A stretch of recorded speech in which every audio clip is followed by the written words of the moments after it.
মূলান্ত্রী দেখে নেব তোমাদের কেমন যাবে। হেলথের দিক থেকে প্রথমেই বলছি ডিস্ট্রাকশনস রিমুভ করতে হবে, নিজের শরীরের খেয়াল রাখতে হবে, নাহলে কিন্তু নেক্সট 15 ডেজে তোমাদের শরীরে হেলথে কোনো প্রবলেম দেখা দিতে পারে।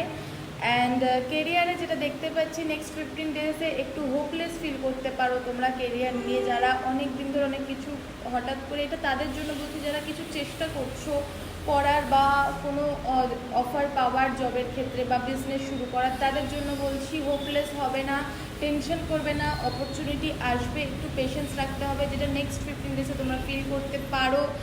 অ্যান্ড রিলেশনশিপে বলবো যে খুব ভালো সময় কাটাবে পার্টনারের সাথে, কিন্তু ডিস্ট্র্যাক্টেড হলে চলবে না। ছোটো খাটো কোনো অশান্তি ঝামেলা হলে সেটাকে মেজর ইস্যু না করে তোমরা মানে করবে না, এটা আমার একটা গাইডেন্স তোমাদের জন্য। মেজর ইস্যু যদি না করো তাহলে কিন্তু রিলেশনশিপটাও ভালোই যাবে নেক্সট 15 ডেজ।